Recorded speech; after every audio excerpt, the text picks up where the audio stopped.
Super star we admire his work. ആറടിപ്പൊക്കവും മൂർച്ചയുള്ള വാക്കും ഗംഭീര രൂപവും മലയാളത്തിന്റെ സൂപ്പർ സ്റ്റാർ എന്ന പദവിക്ക് അനുയോജ്യമായി തീർന്നത് അദ്ദേഹത്തിന്റെ കഴിവുകൊണ്ട്. നമ്മൾ മലയാളികൾ ഒന്നടങ്കം അംഗീകരിച്ച നടൻ. പക്ഷേ അദ്ദേഹത്തിന്റെ ചില മറ്റു പ്രവൃത്തികളെ കേരളത്തിന്റെ ചില മറ്റൊരു സ്ഥലം ഒഴികെ ബാക്കി എത്ര പേര് അംഗീകരിക്കുന്നു എന്നുള്ളതിൽ എനിക്ക് അതിയായ സംശയമുണ്ട്. ഇനി ഈ പടത്തിൽ ഒരു അജണ്ടയുണ്ട്. രാഷ്ട്രീയം പറയാനും പ്രചരിപ്പിക്കാനും എതിർക്കാനും വിമർശിക്കാനും അവകാശമുള്ള ഒരു മതേതര സ്വതന്ത്ര രാജ്യത്താണ് നമ്മൾ ജീവിക്കുന്നത്. ആദ്യമേ പറയട്ടെ, ഇതൊരു മോശം സിനിമയല്ല. It's a one time watchable movie. വരൂ നമുക്ക് നമ്മുടെ പണി തുടങ്ങാം. വറുക്കാം. നോക്കൂ, ഈ കട്ടി മീശയുള്ള മനുഷ്യനില്ലേ, ഇദ്ദേഹം ഭരണപക്ഷത്തെ ഒരു പ്രധാന വ്യക്തിയാണ്. സഭയിൽ ഒരു പീഡനം നടന്നിരിക്കുന്നു. സ്വാഭാവികമായി സിനിമയിലെ രാഷ്ട്രീയക്കാർ, ഒരുപക്ഷെ ജീവിതത്തിലെ രാഷ്ട്രീയക്കാരും പണമുള്ളവർക്ക് കൂടെയാണല്ലോ ഏത്. ഈ സിനിമയിൽ ഭരണപക്ഷത്തിരിക്കുന്ന രാഷ്ട്രീയക്കാരും സിനിമയിലെ പോലീസുകാരും എല്ലാം വെറും ഉണ്ടാക്കന്മാരാണ്. അങ്ങനെ സഭയ്ക്കെതിരെ, സഭയിൽ നടന്ന പീഡനത്തിനെതിരെ വാദിക്കാൻ ഇരയാക്കപ്പെട്ടവർക്ക് നീതി ലഭിക്കാൻ വരുന്ന അഡ്വക്കേറ്റ് ആണ് നമ്മുടെ JSKയിലെ നായകൻ അൽ മുക്താദിർ ഗ്രൂപ്പിന്റെ ഓണർ മിസ്റ്റർ മൻസൂർ ഖാൻ.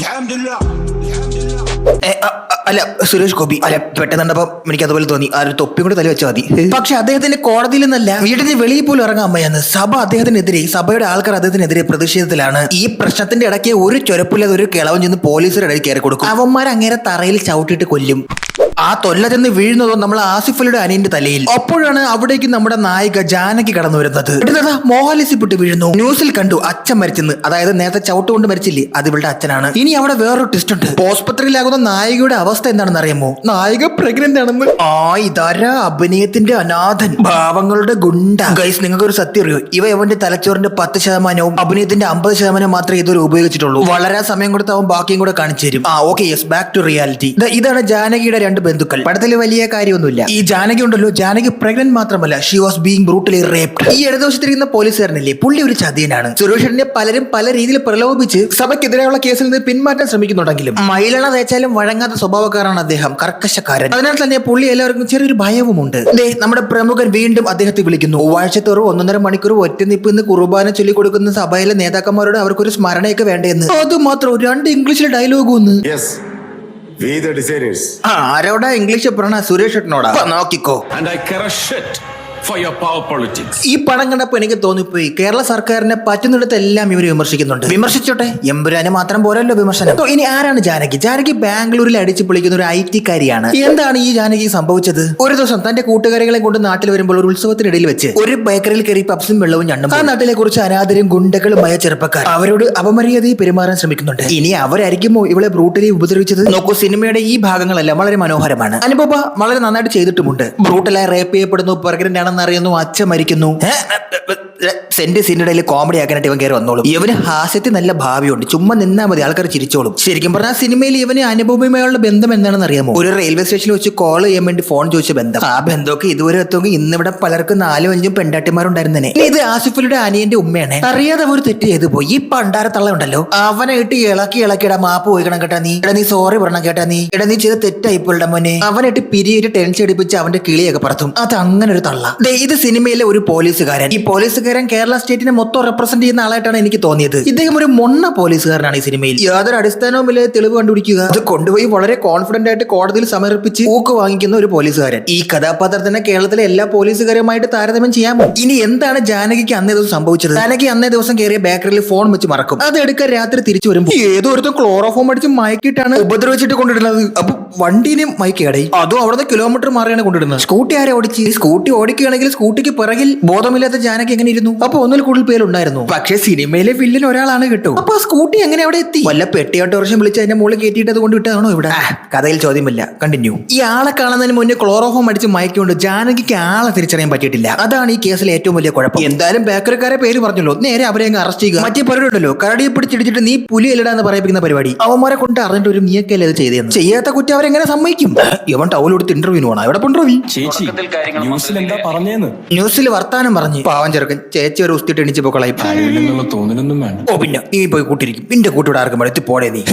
ഇവൻ വളച്ചെടുത്ത അവളെ ദോ വിളിച്ചോണ്ട് വീട്ടിൽ കൊണ്ടുപോകണം. എനിവേ ഗൈസ്, ഒറ്റയ്ക്കായ ജാനകിനെ ഇവ എങ്ങനെയൊക്കെ അതും ഇതും പറഞ്ഞ് കൺവിൻസ് ചെയ്ത് അവന്റെ വീട്ടിൽ വിളിച്ചോണ്ട് ചെല്ലും. പക്ഷെ ചെക്ക ഇതിൽ പാവമാണ്, ദുരിദോഷമൊന്നുമില്ലട്ടാ, നല്ല പയ്യൻ. അങ്ങനെ ജാനകി മുന്നോട്ട് പോകാൻ തീരുമാനിക്കുകയാണ്. ആരാണ് ഇതിന് ഉത്തരവാദി? ഇത് ജാനകിക്ക് എതിരെ നിൽക്കുന്ന വക്കീൽ, അതായത് നമ്മുടെ സുരേഷ് ഏട്ടൻ ജാനകിക്ക് എതിരെയാണ് ഹാജരാകുന്നത്. പടം ഒരു കോർട്ട് റൂം ഡ്രാമയാണല്ലോ. സുരേഷ് ഏട്ടന് എതിരെ വരുമ്പോൾ തന്നെ നമുക്ക് ഊഹിക്കാമല്ലോ അവര് തോക്കും. ഞാൻ ആലോചിക്കായിരുന്നു സിനിമ കണ്ടപ്പോ സുരേഷ് ഏട്ടന്റെ മടിയിലിരുന്നാണ് അതിന്റെ സ്ക്രീൻ പ്ലേ എഴുതിയത്. അങ്ങേരായിട്ട് തന്നെയാണ് സിനിമയിൽ. ഡയലോഗ് നോക്കിക്കോണേ. വെറുതെ ഇങ്ങോട്ട് ചൊറിഞ്ഞു കയറി മാന്തി വാങ്ങി പോകല്ലേ, ഞാൻ മാന്തി പൊളിച്ചോളെ. ഓ പിന്നെ ചുമ്മാരുന്നാണ്. ബാക്കിയുള്ളവരൊക്കെ ഇവിടെ നഖംപെട്ടിയായിട്ടല്ലേ നടക്കണം. ഇവിടെ മാന്തിയ കടിക്കണവരാണ് കൂടുതലുള്ള. പിന്നെ കോടതിയിൽ വെച്ച് മറ്റേ പ്രതികളെ വെറുതെ വിടുമ്പം ജാനകി മോഹം ലസ്യപ്പെട്ട് വീഴും. എന്നിട്ട് ജാനകിയുടെ കൂട്ടുകാരിൽ ജാനകിയുടെ ബാംഗ്ലൂർ കൊണ്ടുപോകുമേ. അവിടെ പിറകെ നിറന്ന് മാപ്പ് പറഞ്ഞ് നമ്മുടെ അലി വരും.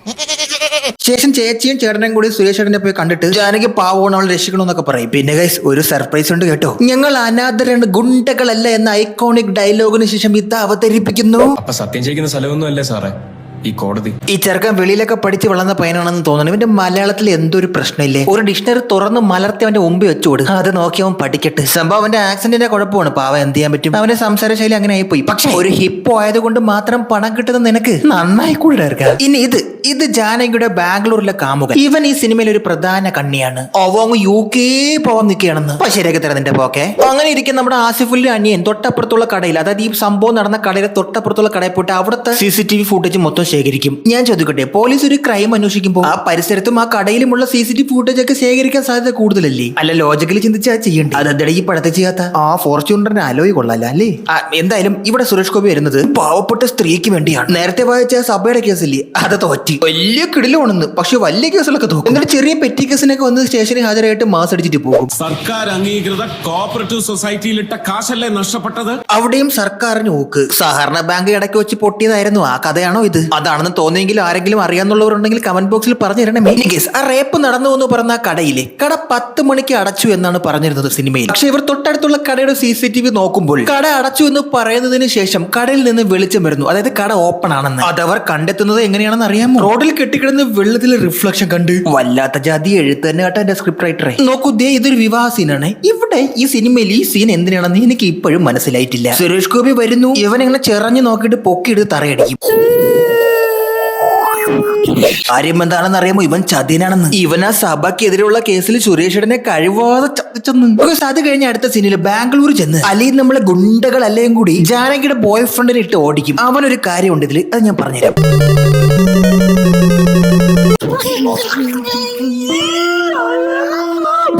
ജാനകിക്ക് സംഭവത്തിന് ശേഷം ഒന്ന് വിളിക്കുകയും ചെയ്യാത്ത നീ എന്തിനാടാ ബേക്കറി പോയ?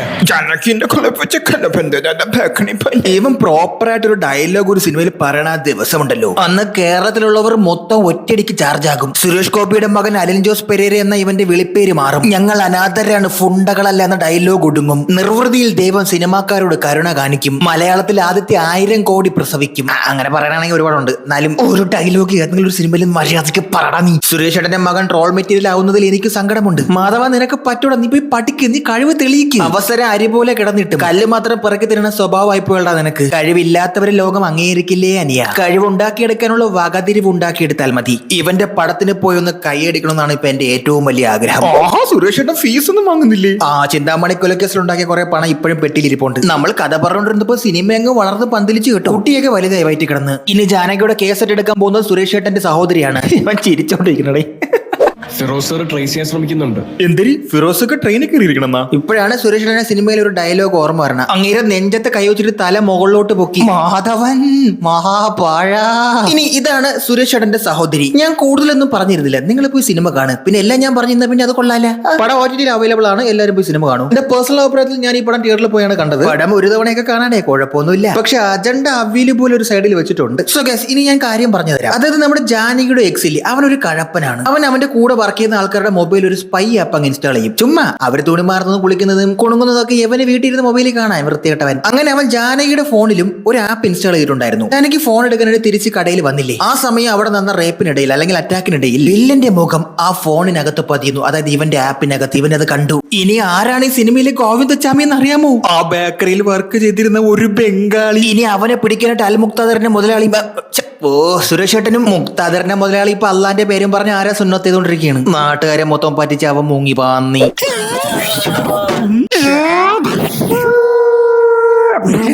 അവനെ പിടിക്കാൻ ഒരു പൂരം കലക്കി. അങ്ങനെ വില്ലനെ പിടിച്ചല്ലോ. ഇനിയിപ്പോ വളർന്ന കൊച്ചിന് എന്ത് ചെയ്യും? അതാണ് ചോദ്യം. അതായത് കൊച്ചിനെ സ്റ്റേറ്റിന് കൊടുക്കും. ജനിക്കുന്ന കുട്ടികളെല്ലാം നമ്മുടെ സ്റ്റേറ്റിന്റെയാണ്. അതിനെ നോക്കാൻ ആരുമില്ലെങ്കിൽ സ്റ്റേറ്റ് ഏറ്റെടുക്കണം. അതാണ് നിയമം. 7 മാസം വളർന്ന കുട്ടീനെ കൊല്ലാൻ നിർവാഹമില്ലാത്തത് കൊണ്ടും തനിക്ക് ഇഷ്ടമല്ലാതെ തന്റെ അനുവാദമില്ലാതെ ഉണ്ടായ ഒരു കുട്ടിയെ വളർത്താൻ താല്പര്യമില്ലാത്ത സ്ത്രീക്ക് സ്വതന്ത്രയായി ജീവിക്കാനുള്ള അവകാശമുള്ളത് കൊണ്ടും കോടതി ഇങ്ങനൊരു വിധി പറയും. ഗ്രേറ്റ്. ഇനി സുരേഷ് എന്തൊക്കെയോ പറയുന്നുണ്ട്. പാവപ്പെട്ടവന്റെ 3.5 സെന്റ് ഭൂമിയുടെ ഒത്ത നടുവിൽ അവന്റെ നെഞ്ചത്ത് മഞ്ഞക്കുറ്റി ചാർത്തുന്നതല്ല. ആ മഞ്ഞക്കുറ്റി എന്ന് ഉദ്ദേശിച്ചത് കേരളിനെ അല്ലേ എന്നാണ് എന്റെ ബലമായ സംശയം. നോക്കൂ, പിന്നെ എന്താണ് വികസനം? കവലകൾ തോറും ഗോ കച്ചവടം നടത്തുന്നതോ, ഗോമാതാവിന്റെ മൂത്രം എക്സ്പോർട്ട് ചെയ്യുന്നതോ, ചാണകത്തിൽ നിന്ന് സ്വർണം വേർപ്പെടുത്തുന്നതോ, മുക്കിന് പശു രാഷ്ട്രീയം നടത്തുന്നതോ, അന്ന് ഗാന്ധി മുതൽ ഇന്ന് മോദി വരെ പശു രാഷ്ട്രീയം കൊണ്ട് കെട്ടിപ്പടുക്കാൻ ശ്രമിച്ചതാണ് ഈ ഭാരതം. നോക്കൂ, നമുക്ക് വിമർശിക്കാം, പക്ഷെ അത് വികസനത്തിനെതിരെയാകരുത്. പാർട്ടിയോ വ്യക്തി ഭേദമന്യേ വികസനത്തിനെ നമ്മൾ എപ്പോഴും സപ്പോർട്ട് ചെയ്യണം. ഇവിടെ എന്തിടെ ജനങ്ങളുടെ സമയത്തിന് വിലയില്ലേ? അങ്ങ് ജപ്പാനിലൊക്കെ ബുള്ളറ്റ് ട്രെയിൻ വന്നിട്ട് വർഷങ്ങളും കാലങ്ങളും കൊല്ലങ്ങളുമായി. ഇവിടെ ഒരു റെയിൽ കൊണ്ടുവന്നപ്പോ മഞ്ഞക്കുറ്റി 3.5 സെന്റ്. ശരിക്കും അപ്പോ ഈ രാജ്യത്തെ വികസന വിരോധികൾ ആര്? അപ്പോ ശരി ഗൈസ്, ഇത് എന്റെ ഈ പടത്തെ കുറിച്ചുള്ള അഭിപ്രായമാണ്. ഇതൊരു പൂർണ്ണ റോസ്റ്റ് അല്ല, കാരണം ഈ പടം മോശമാണെന്ന് ഞാൻ ഒരിക്കലും പറയില്ല. അയ്യോ പിന്നെ കഥ ജാനകി കൊച്ചിനെ സ്റ്റേറ്റിനെ പ്രസവിച്ചു കൊടുത്തിട്ട് വീട്ടിൽ പോയി കിടന്ന് ഉറങ്ങും. കഥ തീർന്നു, ശുഭം. സിനിമയിൽ വരുന്നതിന് മുന്നേ ഫീൽഡ് ഔട്ട് ആകാൻ നിൽക്കുന്ന മാധവ് സുരേഷിന് എന്റെ അഭിനന്ദനങ്ങൾ അർപ്പിച്ചുകൊണ്ട് ഞാൻ നിർത്തട്ടെ. നമ്മൾ ഇനിയും കാണും. അപ്പൊ സത്യം ചെയ്യുന്ന സ്ഥലമൊന്നും അല്ലേ സാറേ ഈ കോടതി?